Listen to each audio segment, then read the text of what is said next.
Hey, this is James, and in this video, I'll be doing my first ever deck walkthrough. So stay tuned.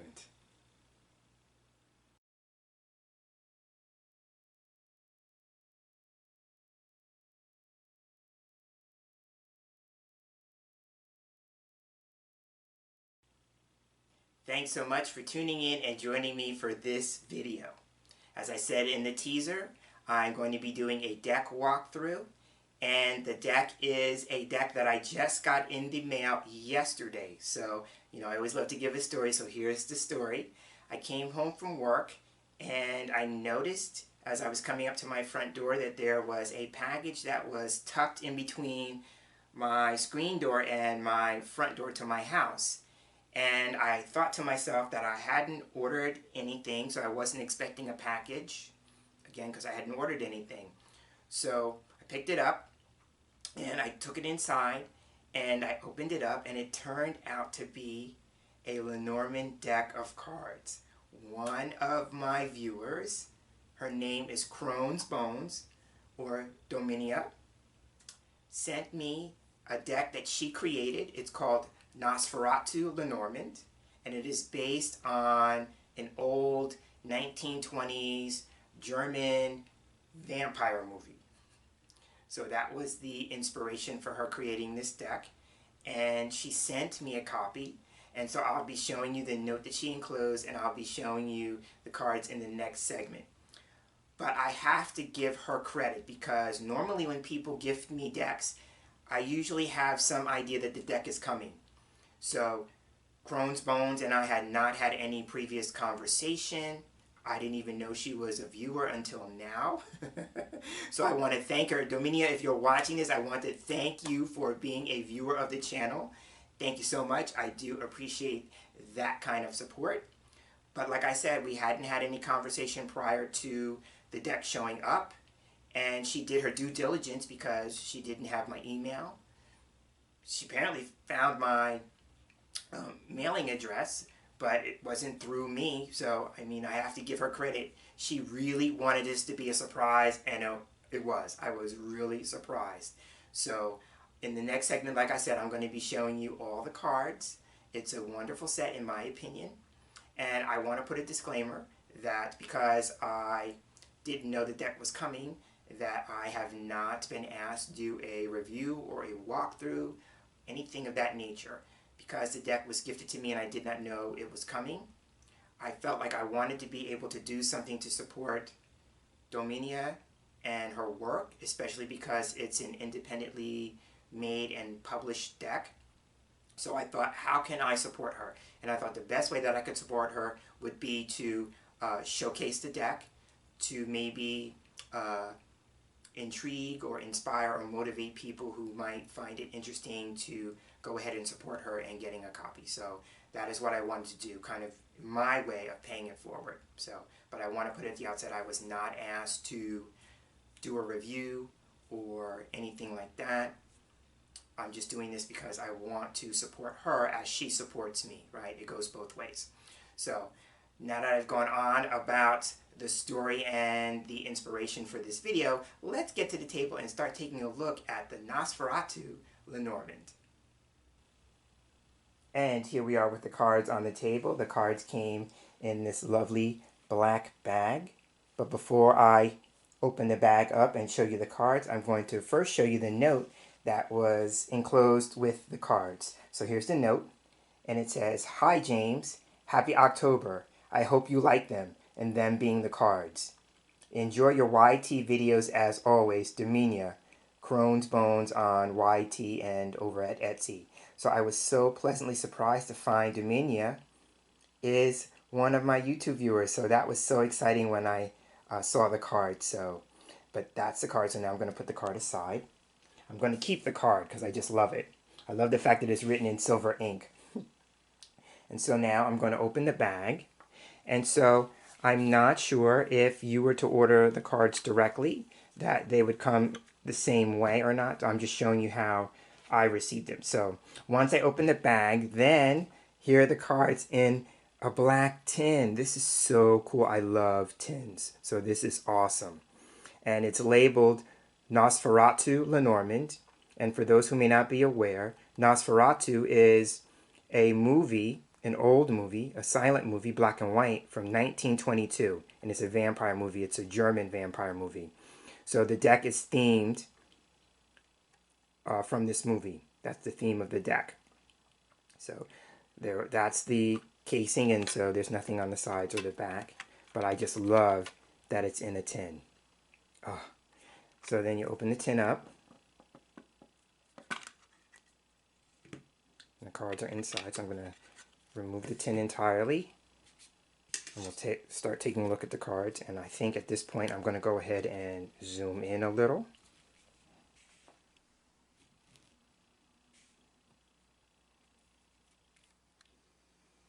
There we go. Move this up and maybe zoom in a little more. There we go. And so, again, we have the title card, Nosferatu Lenormand. And if you turn the card over, here we have Crone's Bones. This is her picture, logo, for her brand, I guess branding purposes. But so that is the title card. And then the next card is a double-sided card that has all the keywords on it. So the front side has the first 17 keywords and their meanings. And then flip it over and it has the remainder. So that's handy if you are new to Lenormand. So there's that. And so now let's get into cards. And the beautiful thing about this deck is that there are a lot of double cards, so you can pick the ones that you like. So the first card is the Rider. And what I like about the deck is that it's black and it has a purple frame. And there's a sepia kind of gold or amber kind of tone. So I really like that. It gives it that old movie feel. So this is Rider. Next card is Clover. This is what the clover looks like.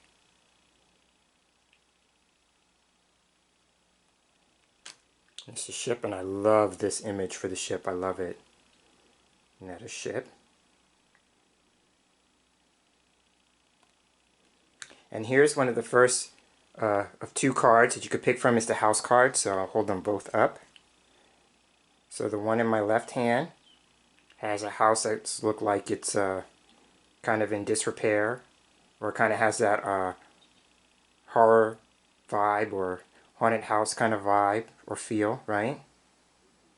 And then the one on the right looks a little more stately, a little more traditional. So when I'm showing you the double cards, I'm going to also let you in on which one I've decided to go with. So for me, I'm going to go with the one in my right hand. So that'll be the house card that I'll be using. So those are the house cards. Then we have Tree.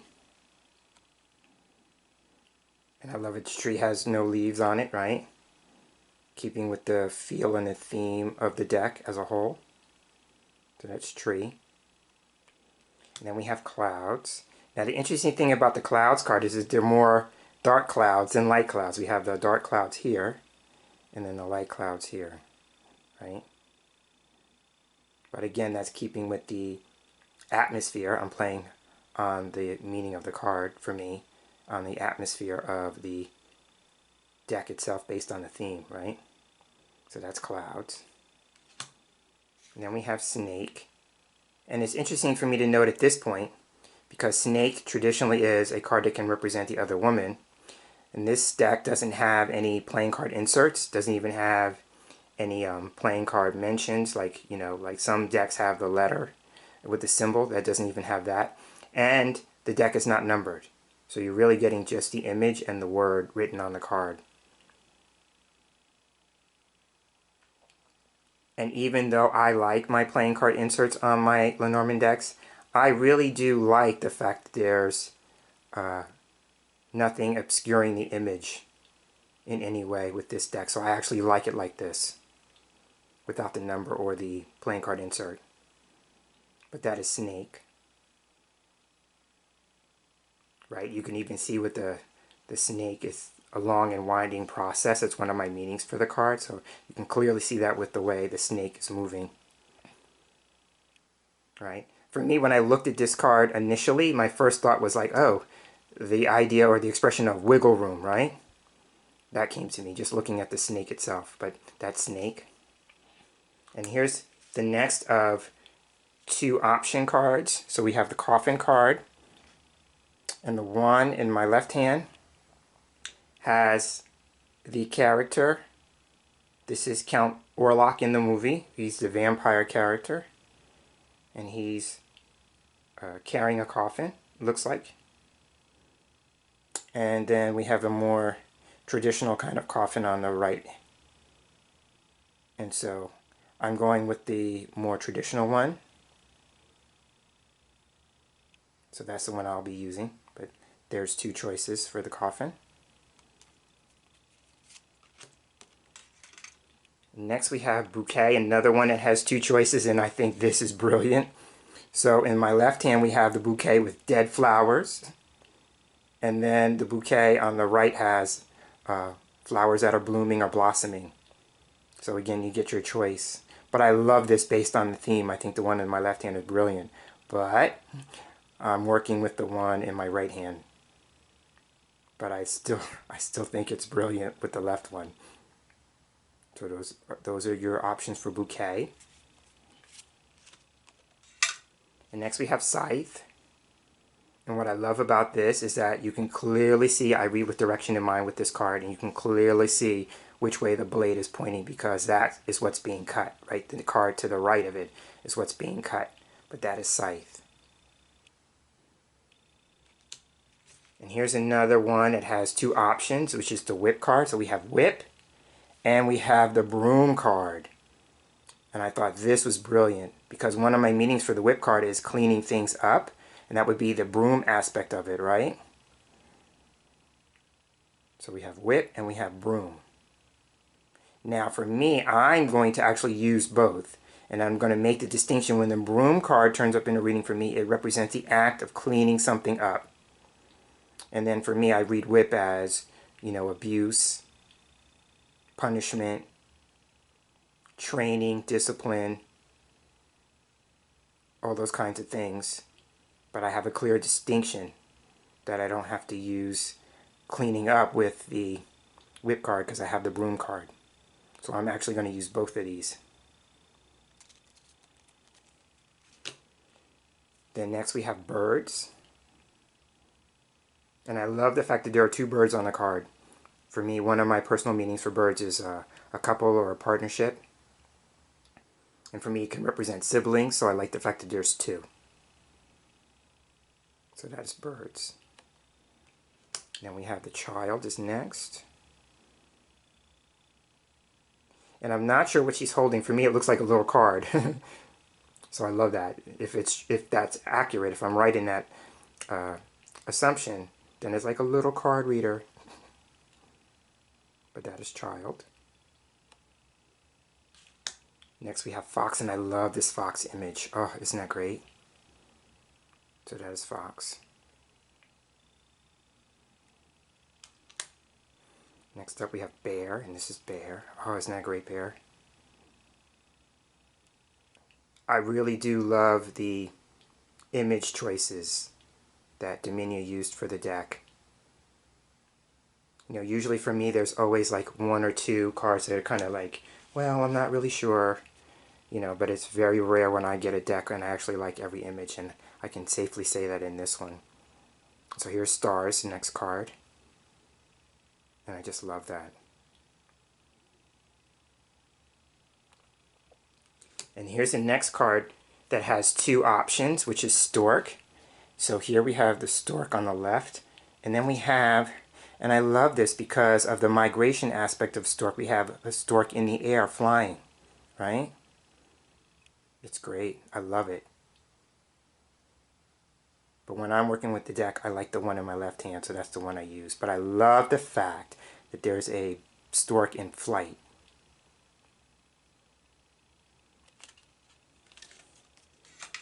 And here we have another one that has two choices, is dog. So the first one is a wolf, and I love this, again, keeping with the theme. I think that's brilliant. And then here we have a more traditional dog. And I have to confess, when I saw the one in my right hand, I'm like, oh, that's the one I want to use. So that's the one I work with. But I think, again, I think that the one in my left hand is brilliant, keeping with the theme. Again, a great image choice. But I gushed with the one on the right, so that's the one I use.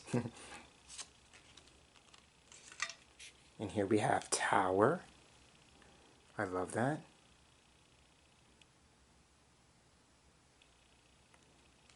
Next up is garden.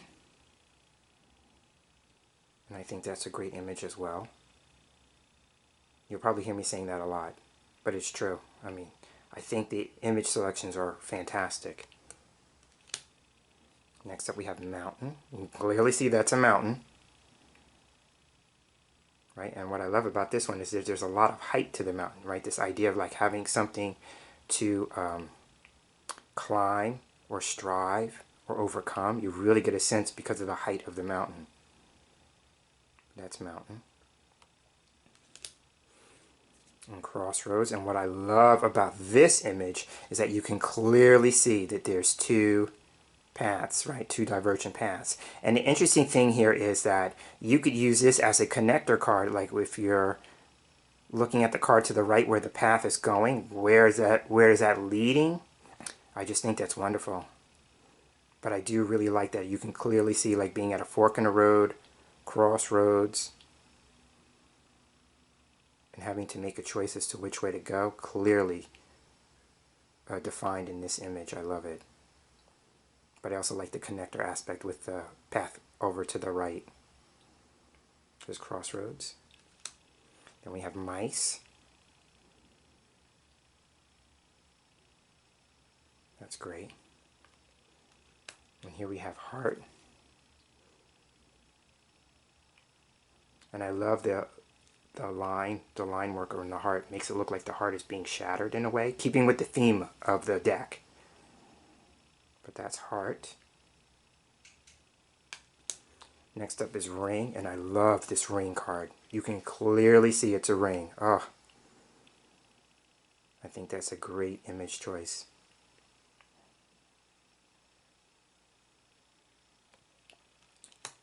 And I know I'm saying this a lot, but I really love this book image. That old world book feel. Right? And then with direction in mind, I'm just seeing this now with the pages being over here. This is what's being opened. The card on the right. And then the spine on this side. The left side is what's being kept secret, right? One of the other aspects of the book card, right? But I just love the look of the book. Again, I think that's a great deck choice. And here we have another card that has a couple of options. And when I first saw this letter card, I thought, how funny is that? You can clearly see him reading the letter, right? He's receiving the written correspondence. And those eyes, right? I mean, the eyes are everything in this. And then the other letter card is a more standard image. So I love it. We see what he's looking at, and then he's handling the paperwork or the documentation, right, with the one in my right hand. Again, I think both images are great, but I use the one in my right hand. But I love the one on the left. I thought that was hilarious. So there's a letter. And we have two man cards now. For those of you who have been following my Lenormand videos long enough to know, I love it when there are two men cards, just because I do a lot of same-sex readings with Lenormand, and so I love it, but I also can work my way around it, and so I'll show you what I mean with that by referring to another card that I would use if there weren't two. But let me show you the two cards. So, the first man card is Count Orlok himself, the lead in Nosferatu. And then we have the secondary man card. And when I saw him, I'm like, oh, he's quite dashing, right? But I love the look, you know, that old silent movie look, right? He's got that look, right? And his hair, oh, the hair. So these are the men cards, and I love them both. It was so hard to decide which one I was going to use. And then I decided, because of the theme of the deck, I would use this one, the one in my left hand, right?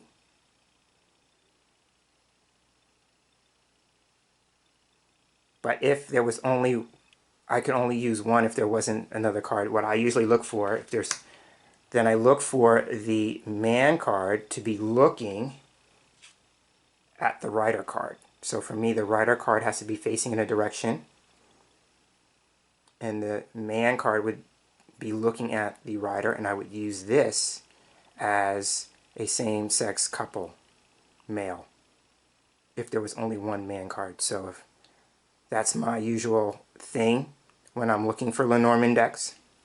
If they don't have additional man and woman cards, and I look for the man and the rider to be facing each other. So I would use this man in this case, right? Maybe if I was doing a reading and somebody was put off with the image of Count Orlok, then I would use this combination. But I'm sticking with this one. I really like this one. Alright, so now let's move on to the woman cards. Just like there are two men cards, there are two women cards. So here's the one. If I'm using Count Orlok, this is the one, because I also like to have my man and woman cards being able to face one another. So I use this one. But here's the other one, and I think they're both great.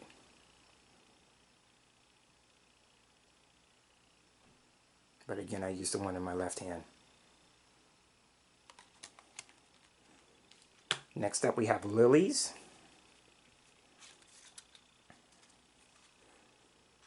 I like that.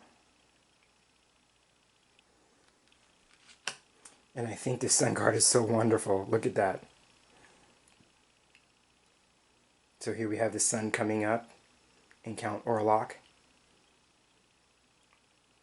Being blinded by it, can't look at it.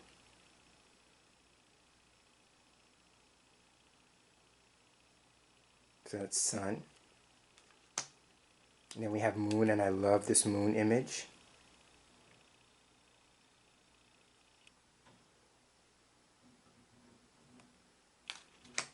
And next up we have key, and isn't this key fantastic?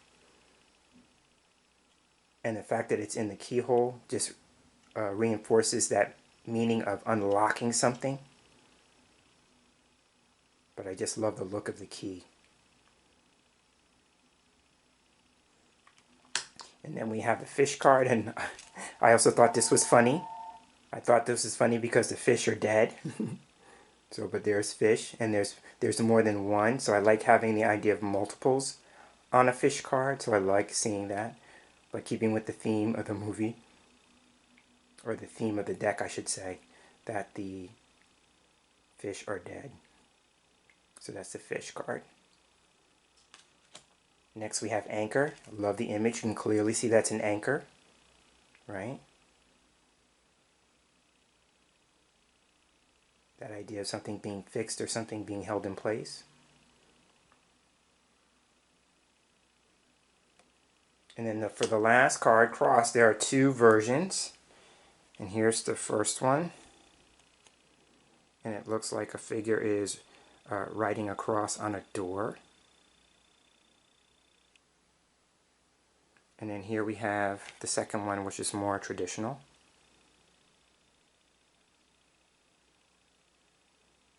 And I like the one in my right, so that's the one I work with when I use the deck.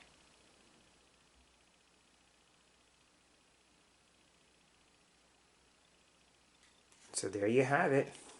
Those are all the cards. I'm kind of giving you some insight as to which ones I'll be working with. So because it is October and it is Halloween, or the month of Halloween I should say, I will be using this deck this month when I do my next Oracle Outlook, because I will be using Lenormand, specifically the Nosferatu Lenormand. So this is James Himm Mitchell, closing out my first official walkthrough video. I hope you enjoyed it, and I want to thank you for sharing space here with me for this video, and I look forward to sharing the same space with you again in our next video together. So until then, I'm hoping that you have a wonderful day, and take care.